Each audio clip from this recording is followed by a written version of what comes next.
네, 반갑습니다. 개인 투자자분들 그리고 상비군 TV 구독자분들, 상비군입니다. 상비군은 상한가 비기 군단장이란 의미로 앞으로 여러분들께 이 상한가를 노리는 비기를 알려드릴 군단장이 되어서 주식 투자에 도움이 될 만한 정보와 여러 이슈를 알려드릴 예정입니다. 그러니까 구독과 좋아요, 알림 설정까지 한 번씩 넣어주시면 정말 감사하겠습니다. 자, 여러분들께 소개해드릴 이슈는 여름 폭염 이슈입니다. 아직 여름이 제대로 시작하지도 않았는데 서울에는 벌써부터 올해 첫 폭염특보가 발령이 되었고 동해안 강릉에서는 열대야까지 확인되었습니다. 그래서 오늘은 한 달 뒤에 다가올 폭염을 미리 준비하기 위해 주목해야 할 포인트와 여름 관련 종목들의 흐름을 한번 알아보는 시간을 가져보도록 하겠습니다. 자, 올해 서울에 첫 폭염특보가 발령이 되었고 올해부터 이 폭염특보의 발령 기준이 바뀌었다라고 하는데, 자, 그것이 첫 번째 포인트 되겠습니다. 첫 번째 포인트, 폭염특보 발령 기준 변경. 최고 기온에서 이 체감 온도로 그 기준이 바뀌었다고 하는데요. 이 체감 온도는 이 기온 더하기 습도의 영향을 고려한 것입니다. 이 습도가 50% 이상이 되게 되면 체감 온도가 실제 기온보다 높아지게 됩니다. 그래서 주목해야 될 포인트, 이 폭염주의보는 체감 온도가 33도 이상인 상태가 이틀 이상 지속될 경우 발령됩니다. 체감 온도 자체가 이제 기온과 습도 영향을 고려하는 것이기 때문에 습도가 높아지게 되면 그만큼 이 폭염주의보의 발령 빈도가 올라가겠죠. 그렇기 때문에 올해에도 폭염주의보는 계속해서 나올 것으로 보여지고 있고요. 자, 두 번째 주목해야 될 포인트, 이 코로나19 관련 마스크 이슈입니다. 올해 코로나19로 인해 가지고 마스크를 계속 쓰고 다니는데요. 이 찐통 같은 더위 속에 마스크 쓰고 다니면은, 자, 보시겠습니다. 이 기자인데 얼마나 더워 보입니까? 이 땀도 차고 답답하기도 할 뿐더러 불쾌지수가 더욱더 올라가겠죠. 그래서 올해 7월 말부터 8월 중순까지 무더위가 온다고 하는데 이런 마스크까지 쓰고 다니려고 하니까 정말 답답할 뿐입니다. 그래서 이런 마스크로 인해서 불쾌지수가 더 올라갈 수 있다는 거죠. 그렇기 때문에 올해 여름 7월 말 8월 초 이런 폭염주의보나 특보 경보와 같은 발령 빈도가 잦을 수 있다라는 거죠. 그래서 올해도 역시 이런 예상치 못한 무더위가 올 것으로 보여지고 있는데, 자, 이런 이슈들은 이미 다 알고 계신 이슈니까 추가 설명은 여기서 줄이겠고 바로 한번 관련주 알아보도록 하겠습니다. 자, 여러분 알고 계시는 관련주, 여름 수혜주 뭐가 있을까요?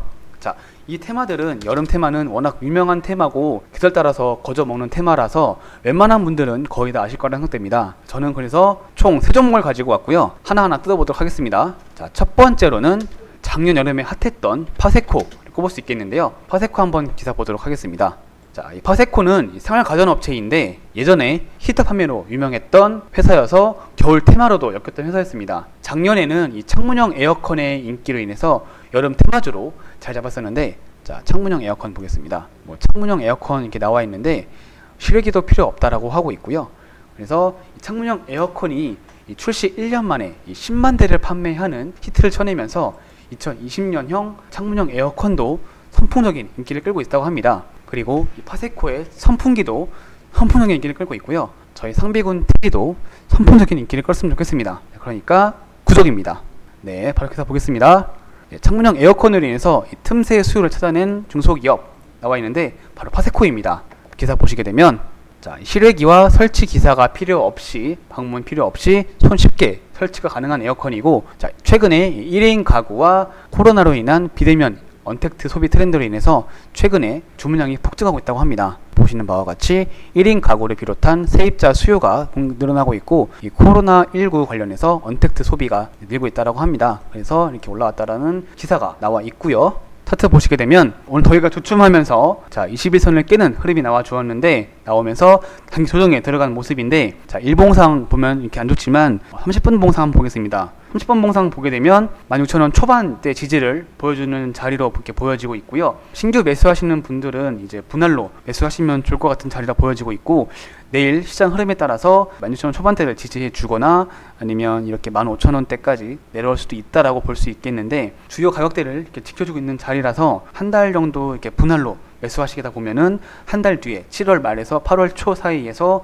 수익을 낼 수 있지 않을까 보고 있습니다. 그렇기 때문에 일봉상으로 보아도 한 달 뒤면 이 21선이 돌아 나오기에 충분한 자리로 보여지고 있고요. 자, 두 번째로는 신일전자를 들 수 있겠습니다. 예전에 신일산업으로 설명을 썼던 회사였는데 선풍기로 유명한 회사입니다. 기사 한번 보겠습니다. 기사 보시게 되면 선풍기 외에 에어 서큘레이터라고 하는 걸 이제 판매를 하고 있는데 역시 인기를 끌고 있습니다. 자, 보시게 되면 에어 서큘레이터는 기존 선풍기와 달리 멀리까지 바람을 보내줄 수 있기 때문에 넓은 공간의 사용도 가능하다. 그리고 디자인 역시 세련되어 있어서 많은 인기를 끌고 있다라고 합니다. 자, 3주 동안 5.6만 대가 팔렸습니다. 홈쇼핑에서도 매진이 다 되었었고요. 그렇기 때문에 이 회사 역시 대표적인 여름 수혜주로 볼 수 있겠습니다. 차트 보시면 똑같이 20일선을 깨고 내려오는 모습인데 흐름상 좋지 않은 모습이긴 합니다. 단기적인 흐름상으로는 좋지 않은 모습이지만 이것 역시 30분 봉상 지지를 해주려는 모습을 보여주고 있는 자리가 앞으로 나와줄 거라고 보여지고 있는 자리이고요. 주요한 자리라 보여지고 있고 역시 동일한 패턴을 보여주고 있습니다. 이런 회사들 역시 보게 되면은 말씀드렸던 파세코 다시 볼게요. 패턴이 있는데 자, 매년 이렇게 일봉상 보게 되면 이렇게 7월 달에 한 번씩 튀더라고요. 자, 18년도 7월에 한 번 튀었죠. 그리고 19년도에도 역시 5월달, 6월달, 7월달 되면서 이렇게 튀어주는 모습을 보여주고 있습니다. 그리고 올해 역시 코로나 때문에 빠지긴 했지만 다시 한번 상승을 보여주면서 큰 폭염에 대한 선반영을 보여주고 있는 모습입니다. 여기서 한 번 더 이렇게 꺾여서 다시 쭉 내려올 수도 있겠지만 물론 아직 남아있는 폭염이 있기 때문에 이 폭염 이슈에 대해서 다시 N자형 파동으로 상승 추세를 그리지 않을까 예상하고 있습니다. 마지막 종목으로는 위닉스를 볼 수 있겠습니다. 적어서 얘기할게요. 첫 번째 종목으로는 파세코를 봤고 두 번째로는 신일전자, 세 번째로는 위닉스 볼 수 있겠습니다. 파세코는 말씀드렸던 것처럼 창문형 에어컨, 그리고 신일전자는 선풍기, 그리고 에어 서큘레이터, 공기 순환기죠. 볼 수 있겠습니다. 마지막 위닉스는 유명한 게 제습기로 유명합니다. 제습기 유명하죠. 여름에 또 장마철 오고 하면 습해지잖아요. 그런 습기를 없애기 위해서 제습기 많이 사용하게 됩니다. 기사 한번 보겠습니다. 위닉스에 대한 설명이고 역시 대표적인 가전업체가 유명하죠. 자, 빨리 찾아온 무더위, 여름 가전이 벌써부터 불태게 팔리고 있다고 합니다. 자, 보시면 파세코, 키리어 에어컨, 위닉스 나와 있죠. 보시는 바와 같이 제습기가 인기를 꽤 끌고 있는데 위닉스의 제습기 수요가 늘고 있다고 합니다. 위닉스 제습기는 아토피 협회에서도 안심마크를 획득한 업체이고 최근에 이 제습기에 대한 검색 빈도가 상당히 늘었습니다. 실시간 검색어에 올 정도로 많은 사람들이 관심 받고 있는 트렌드이기도 하고요. 사실상 지금 제일 봤을 때 재무상으로도 가장 안정적인 기업이기도 합니다. 자, 차트상을 봤을 때도 가장 우상향하는 패턴으로 보여주고 있는 자리이기도 하고요. 이번에 재무를 보겠습니다. 재무 보시게 되면 위닉스 같은 경우에는 1분기에 유일하게 흑세를 기록한 회사이기도 하고요. 자, 나머지 회사도 볼게요. 신일전자 보시게 되면 1분기에 흐름 좋지 못합니다. 적자를 기록을 하였고, 그리고 역시 파세코 역시 1분기 적자를 기록한 회사입니다. 자, 이 회사들은 2분기나 3분기 이런 여름을 전후로 해서 많은 수요가 나오기 때문에 그때 실적이 잘 나오는 상황이고 1, 4분기에서는 원활하지 못한 흐름을 보여주고 있습니다. 이런 좀 성장성이 다소 둔화됐다라는 그런 가정으로 인해서 올해 다소 이 주가의 흐름 자체가 좋지 못할 수 있겠지만 어쨌든 여름 폭염주들의 패턴은 매년 동일했었고 그래서 올해도 역시 이러한 패턴이 나오지 않을까 하는 기대감으로 꼽아 보았습니다. 이 여름 관련주 모두 뉴스가 나오고 나서 막 올라갈 때 남들이 막 살 때 따라가서 추격 매수하기보다는 지금과 같은 조정시 음봉에서 매수를 하는 겁니다. 미리 준비해 두고서 한 달 뒤쯤에 남들이 막 폭염이다, 찜통이다, 쪄 죽겠다 할 때 하면서 고점을 찍으러 올라갈 때 그때 매도를 하면서 큰 돈으로 휴가비 뽑고 이제 시원하게 보내는 거죠. 그렇게 하면서 저희의 전략을 한번 짜보는 겁니다. 자, 물론 이 흐름 자체가 일봉상 보기에는 되게 안 좋을 수 있어요. 지금 상당히 고점인 자리이기도 하고 위험한 자리일 수도 있긴 하지만 남은 이슈가 있다. 이제 막 폭염은 시작한 것이고 7월 말 8월 초에 나왔던 폭염 이슈들은 매년 있어 왔습니다. 그리고 올해 역시 코로나 때문에 더욱더 강화될 수도 있는 부분이 있기 때문에 말씀을 드린 부분이었고요. 그렇기 때문에 오늘의 결론 내려본다고 한다면 자, 이러한 테마주들 세 가지가 뽑을 수 있겠고 여름 관련주들은 뉴스가 나오고 난 이후 추격 매수해서 따라잡기엔 너무 늦는다. 뭐 먹게가 먹겠죠. 뭐 1, 2% 뛰기 할 수 있겠죠. 틱뛰기 할 수 있겠죠.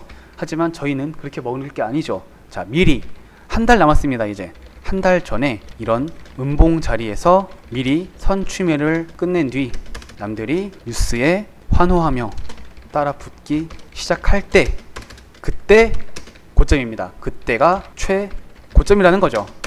그렇기 때문에 그때 파는 거예요. 남들이 따라 붙기 시작할 때 저희는 마음 놓고 파는 거죠.